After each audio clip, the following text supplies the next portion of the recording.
안녕하세요.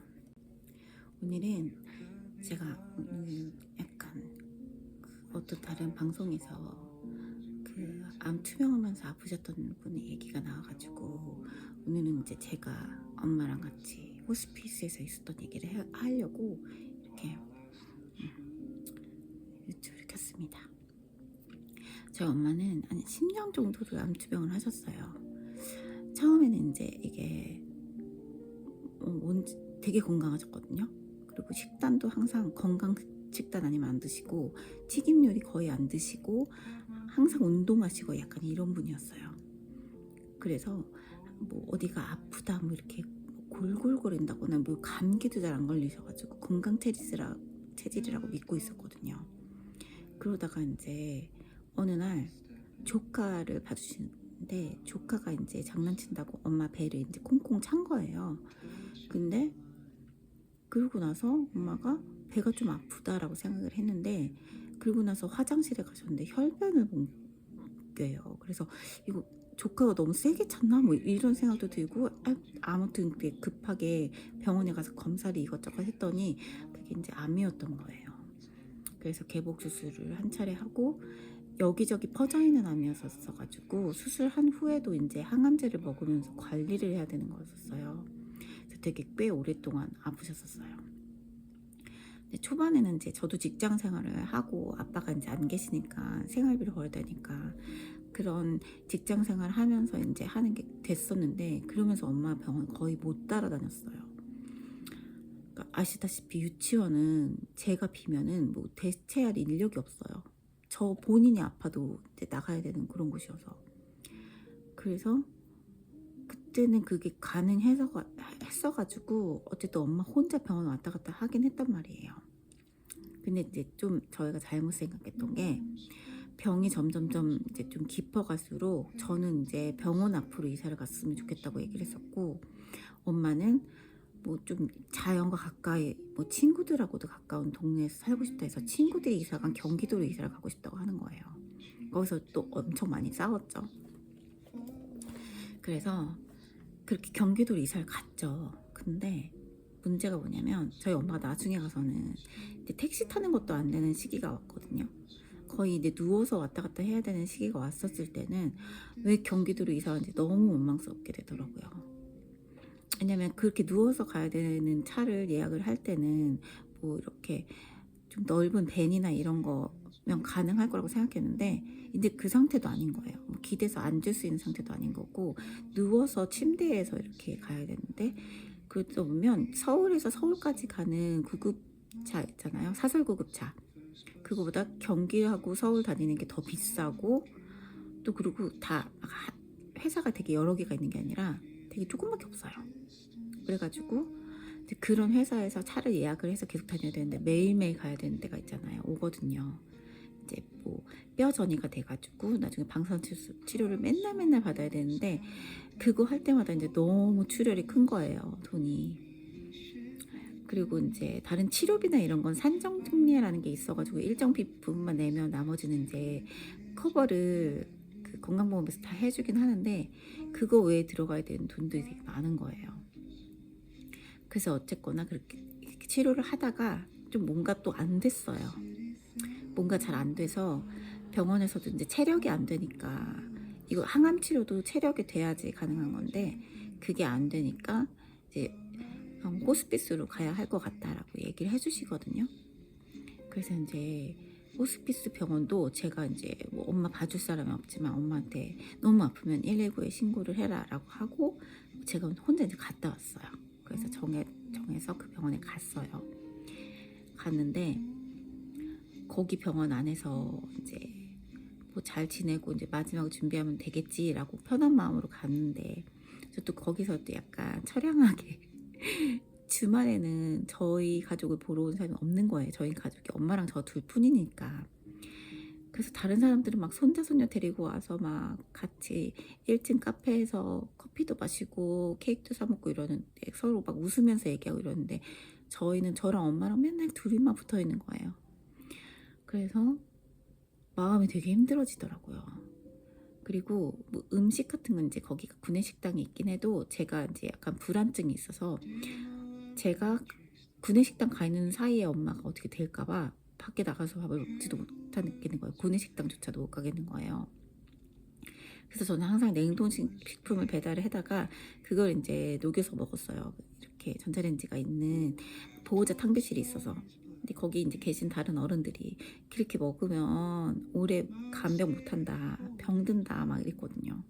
근데 그런 소리도 다 하나도 안 들리더라고요. 왜냐면 일단 가진 돈이 너무 한계가 있고 언제가 될지 모르잖아요. 언제 돌아가신다 뭐 이런 기약이 없고 그러니까. 그래서 근데 진짜 돈을 너무너무 아껴야 되는 상황이었었어요. 그런 상황이었는데 또 저희가 이제 그런 종교적인 그런 것도 그런 미사를 이제 봐주시는 게 있거든요. 병자 미사. 근데 엄마는 그거를 본인이 계속 매일매일 미사를 보고 싶다 해서 제가 그 미사를 매년 참석을 하면서 이제 가진 돈이 한계가 있으니까 되게 적은 액수로 이제 이걸 냈단 말이죠. 근데 어느 날 이제 미사를 담당하시는 수녀님께서 저를 부르셔서 돈이 너무 적다고 하시는 거예요. 제가 매일매일 내는 그 미사 돈이 너무 적다. 그래서 그것 때문에 병자 기도도 미사도 안 해주시냐 아무랬더니 그런 건 아닌데 어쩌고저쩌고 하시면서 아무튼 돈을 조금 더 내라는 거예요. 그래서 진짜 너무 상처를 받아가지고 어느 날 진짜 새벽에 엄마한테 주무신 거 확인하고 다 불 꺼진 그냥 의자에 앉아가지고 엉엉 울었던 적이 있었어요. 근데 진짜 가족이 없는 게 이렇게 힘들고 서러운 일인가라는 생각이 들 정도. 그때가 가장 힘든 것 같아요, 인생에서. 다행히 이제 중간에는 엄마 친구, 고등학교 때 친구가 한번 놀러 오신 적도 있었고, 그때 이제 좀 맨날 쪽잠 자고 그랬었는데 그때 처음으로 좀 약간 통잠도 자기도 하고 약간 조금 그랬었긴 했는데, 결과적으로 이제 엄마가 너무 아프니까 이 진통제를 맞아야 되는데 이제 몰핀을 맞기 시작한 거예요. 근데 그러고서 저한테 이제 기저귀를 차게 이렇게 이제 갈게 하면 되는데 자존심이 엄청 강하시고 깔끔한 거 너무 좋아하는 성격이어서 본인이 그 상황이 그렇게 악화됐음에도 불구하고 혼자 화장실 가신다고 하시다가 이제 저희 그 병실마다는 호스피스는 봉사자들이 계시거든요. 그분들이 팔 붙잡고 가다가 엄마가 주저앉았는데 팔에 뼈가 너무 약하다 보니까 뚝 부러진 거예요. 양쪽 팔이. 그래가지고 또 119를 불러가지고 병원에 가고, 첫 번째 갔던 병원에서는 소변줄을 이제 소변을 엄마가 이제 화장실에 당연히 못 앉죠. 그래서 이제 소변줄을 껴달라고 얘기했더니 그 간호사가 아 짜증나 진짜 오늘 소변줄 몇 번을 끼는 거야 이렇게 얘기하는 거예요. 저하고 저 엄마 앞에서. 거기 되게 유명한 대학병원인데.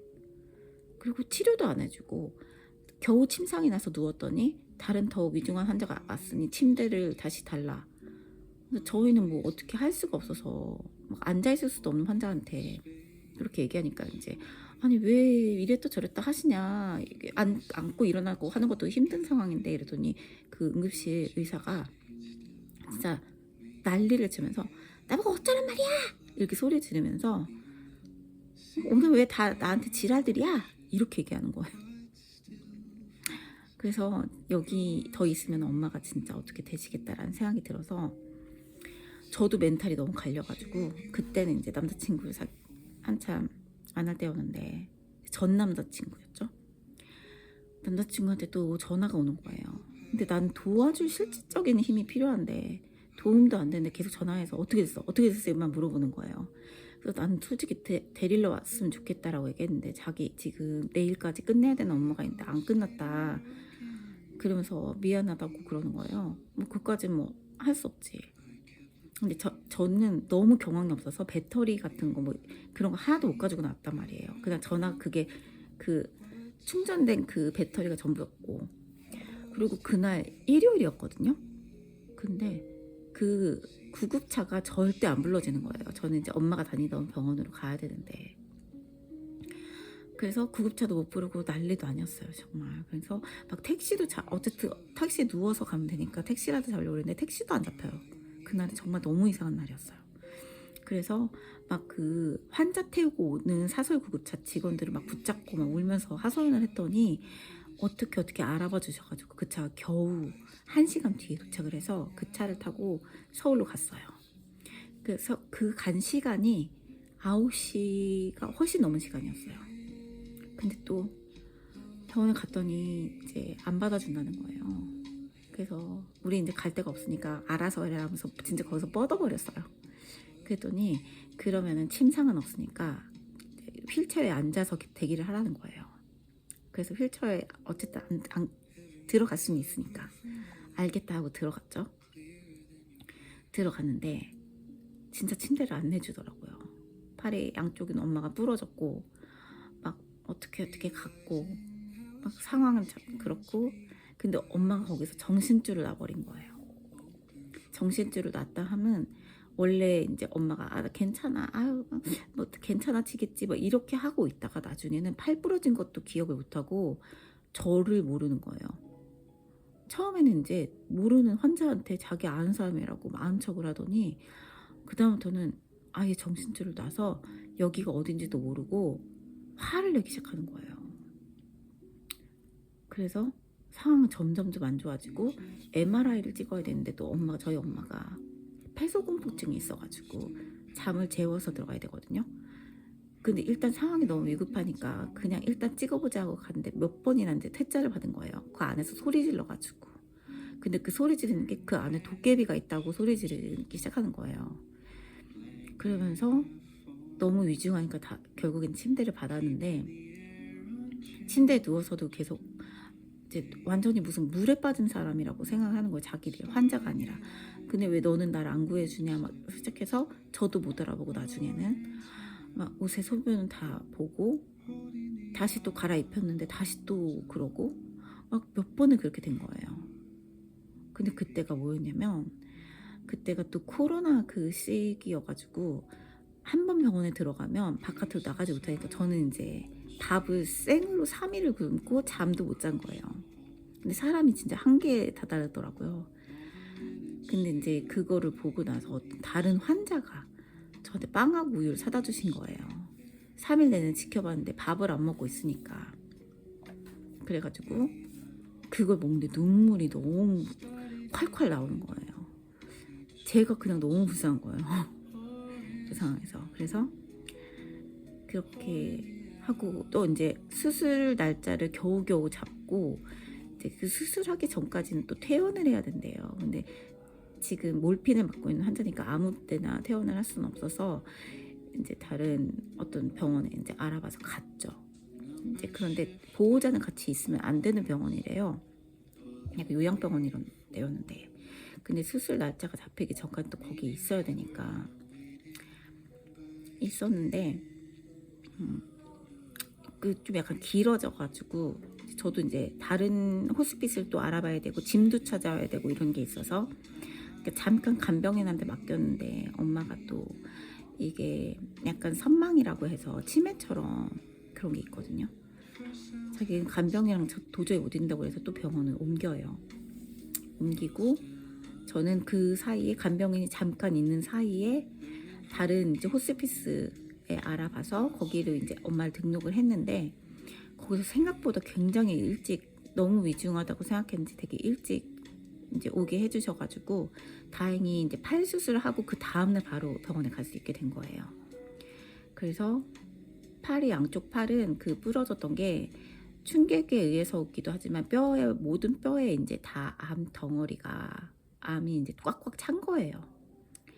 그래서 이제 그거 수술을 받고 회복을 이제 어쨌든 간에 이제 호스피스 병원에서 하게 되니까 저도 되게 마음이 놓였는데 엄마가 이제 안정을 찾게 되니까 점점점 이제 옛날 정신으로 돌아오시더라고요. 그리고 병원 자체가 너무 예쁘고 아늑하고 저도 거기에서 좀 푹 쉴 수 있는 그런 분위기였었어요. 그래서 그 병원에서 되게 힐링 받으면서 좀 있다가 근데 저희는 엄마가 너무 상태가 괜찮아지니까 돌아가실 거라는 생각 못 했었거든요. 근데 이제 그 처음에 저희 엄마를 담당하고 있는 주치 선생님이 제가 물어봤어요. 그런 거 물어보면 안 되는데 저 엄마 제가 가을 옷이랑 뭐 이런 가을 짐이랑 챙겨야 되니까 집에 하루 갔다 오겠다 잠깐만 갔다 오겠다라고 얘기를 하면서 근데 그분이 가을 옷이요? 이러면서 약간 회의적으로 반응 보이시는 거예요. 그래서 선생님 진짜 솔직하게 이런 질문 하면 안 되는 거 아는데 얼마나 남으셨어요? 라고 물어봤거든요. 저는 다행히 이제 중간에 한 2달 있다가 퇴원을 하고 다시 들어야 되는 규칙 같은 것들이 있어서 나갔다가 호텔에서 좀 지내다가 엄마랑 즐겁게 다시 여기 병원에 오면 되겠다는 생각에 여쭤봤는데 뭐 그렇게 할 새도 없이 엄마한테는 남은 시간이 거의 없다는 거예요. 자기가 이제 의학적인 소견을 봤을 땐 그렇다. 엄마한테 남은 시간이 이제 거의 없다. 그렇게 얘기를 하시더라고요. 그래서 이제 어쨌든 저희가 근데 호스피스 병원에 있으면서 여러 환자들 많이 봤는데 엄마랑 저랑 얘기했던 부분들이 되게 숨을 못 쉬는 분이 계셨어요. 되게 힘들게 이렇게 소리 내시면서 숨을 호흡하시는데 그거 엄마가 그 소리를 들으면서 너무 힘들어 하셨어요. 그래서 엄마는 저 정도 되면 그냥 재워달라고 얘기를 하시더라고요. 난 저렇게 힘들게 숨 쉬면서 고통받고 싶진 않다. 여기 호스피스에 온 이유도 고통을 안 받고 싶은 것도 있고 엄마 겁이 많으니까 엄마 저 상태까지 가면 재워달라고 하시더라고요. 근데 어느 날 이제 밥을 엄마가 식사를 하시는데 이게 안 넘어가는 거예요. 그 전까지는 그래도 몇 숟갈은 드셨거든요. 그래서 이상하다라는 생각이 들었었어요. 근데 안 넘어가시고 그 다음 날 제가 보니까 이제 그 새벽에도 제가 엄마 저는 거의 그때 잠을 어떻게 잤나 기억이 안 나요. 숨 쉬는 것까지 계속 쳐다보고 있었거든요. 그리고 자다가 중간에 또 엄마가 이제 한번 쉬를 하시면 또 기저귀를 가야 되니까 그래서 자다 깨다 하는데 어느 날 엄마 숨 쉬는 거 봤는데 1분에 3번은 숨을 쉬시는 거예요. 제가 이렇게 세봤거든요. 근데 어떻게 1분에 3번은 쓸 수 있지 해서 이제 간호사를 불렀어요. 그래서 간호사가 지금 보니까 진짜 1분에 3번 쉰다. 이제 엄마가 진짜 가실 준비를 해야 될 것 같다. 이제 1인실이 있거든요. 임종방이라고 그 방으로 이제 옮겨야 될 것 같다라고 얘기를 하시더라고요. 근데 그 전에 이제 무슨 또 검사를 해야 되고 처치해야 되는 게 있어가지고 잠깐 이제 엄마를 이제 처치실로 잠깐 옮긴 적이 있었어요. 근데 그때 엄마가 너무 갑자기 너무 말짱해지면서 나 엄마가 지금 사람들한테 유언을 해야 되는 게 있을 것 같으니까 지금 빨리 핸드폰으로 몇몇 사람들한테 연락을 좀 해달라고 하는 거예요. 갑자기 너무 말짱해져서. 원래 저희 엄마가 약간 마음의 안정 찾아도 아기 같은 부분이 있었거든요. 그래서 막 그런 핸드폰 뭐 유언 이런 거를 할 수 있는 상황이 아니었는데 갑자기 그렇게 얘기하시는 거예요. 그래서 핸드폰 줬더니 이제 엄마 친구 절친 한 분 그리고 이제 저희 큰외삼촌 그리고 저희 이제 저를 맡긴다 뭐 이런 얘기를 한다고 저희 고모한테 전화해가지고 저 좀 잘 돌봐달라 이렇게 얘기를 하고 저한테도 이제 막 갑자기 너무 슬프다 이제 마지막 얘기를 막 하시는 거예요. 뭐 그래도 너 주변에 아무도 없어도 친척들 이런 사람들한테 의지해서 살아야 되고 막 그런 얘기 있잖아요. 그런 얘기 하시고 마음 약해서 사람들한테 막 돈 많이 쓰지 말고 엄마가 많이 못 물려줘서 너무 미안하지만 그래도 그 집 잘 가지고 있고 막 이런 얘기 막 하시는 거 진짜 현실적인 얘기. 그래서 엄마 이런 얘기 하지 말라고 무섭다고 그랬더니 잘 들으라고 그래도 엄마가 이렇게 하고 갈 수 있어서 너무 다행이라고 뭐 이렇게 하시는데 사람들이 얘기했던 그 자기의 마지막을 안다는 그 느낌이 딱 오더라고요. 그러더니 진짜 꼬꾸라지듯이 진짜 갑자기 쓰러지셨어요. 그리고 숨을 또 그렇게 막 1분에 막 몇 번밖에 안 쉬시는 거예요. 근데 엄마가 저한테 했던 말이 자기가 그렇게 숨 쉬는 게 힘들어할 정도면 재워달라고 했었거든요. 근데 그 부분이 있어서 너무 힘들어 하시기에 이제 의사님한테 말씀드리고 임종실로 가서 이제 일부러 재우는 약간 그런 치료에 들어갔었어요. 그래서 이제 임종실에 바로 돌아가신 그런 건 아니거든요. 한 며칠 동안 이렇게 뭐랄까 그 남아있던 기력들이 다 하고 돌아가시는 것 같은데 엄마 못 돌아가신다는 느낌이 드는 거예요.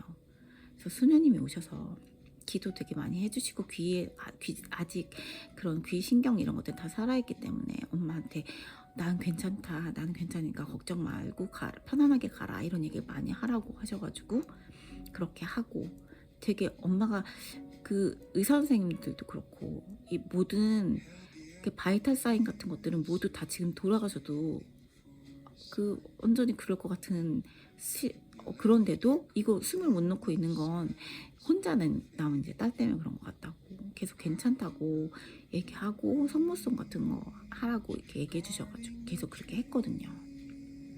그렇게 하고 이제 어느 날 이제 그 엄마가 약간 주말 피해서 돌아가셔야겠다고 결심하셨었나 봐요. 그래서 이제 어느 날 밤에 그때 저는 이제 약간 해골바가지가 돼 있었어요. 밥도 진짜 안 먹고 안 넘어가고 엄마를 이렇게 쳐다보고 있는데 사람이 숨을 이렇게 다시 정상적으로 쉬는 순간이 오더라고요. 그래서 저도 살 것 같은 거예요. 엄마가 숨을 정상적으로 쉬니까. 그러고 있다가 약간 가래 끓는 소리가 좀 나더니 나중엔 정말 희미한 숨소리가 들리면서 그 나중에 숨을 다했다는 그 소리 있거든요. 이렇게 영혼이 빠져나가는 소리 같은 게 진짜 있어요. 그런 소리가 나면서 이제 저는 이제 벨을 눌렀거든요. 비상벨을 누르고 의사 선생님이 달려오셨고 그 소리가 다 난 다음에 이제 그때 정말로 돌아가신 거였더라고요. 그래서 이제 장례식장에 가서 장례를 치르고 그랬었어요. 오늘은 그 호스피스 얘기가 나와서 제 엄마는 약간 끝까지 약간 고통을 참으려는 편이었는데 그게 무슨 소용인가라는 생각이 나중에 들더라고요. 그래서 그 호스피스도 연명 치료를 하시겠다고 체크해 놓으시고 계속 아이들 어리니까 그 고통을 참고 계시는 분 얘기를 들으니까 왠지 그런 고통 안 겪으셨으면 좋겠다. 저는 제가 옆에서 보고 있는데도 너무 힘들었었거든요. 그래서 오늘 그 얘기를 좀 나누고 싶었어요. 어제 제가 그 되게 마지막 갔었던 병원에서는 굉장히 상처를 치유받고 굉장히 감사했었다는 그런 모든 게 다 감사해서 돈도 하나도 약간 많이 쓰지도 않았지만 다른 병원보다는 그렇지만 그 병원에서 가장 인간적인 대우를 받은 것 같아가지고 네. 그래서 엄마도 되게 편안하게 돌아가신 것 같고 저도 큰 상처가 안 된 것 같아가지고 잘 보내드린 것 같아가지고 마음이 되게 좋았어요. 약간 병원이 저희 엄마가 카페도 좋아하고 약간 뷰 이런 거 되게 좋아하시는 분인데 거기가 다행히 뷰 맛집이었어요. 그래서 돌아가시기 전까지 그 뷰 맛집에 있는 모든 뷰를 다 누리고 여기가 알프스인가 막 이럴 정도로 너무 좋아하면서 돌아가셨다는 그런 얘기를 나누고 싶었어요. 근데 저도 그렇게 생각해요. 저도 만약에 선택을 할 수 있으면 호스피스에서 죽고 싶거든요. 호스피스에서 마지막을 준비하면서 이렇게 평화롭게 가는 게 제가 보기엔 자식으로서 되게 좋아 보여서 저도 나중은 그렇게 하고 싶어요. 그런 얘기를 하고 싶었습니다. 네, 다들 아프지 마시고 행복한 한 주 되세요.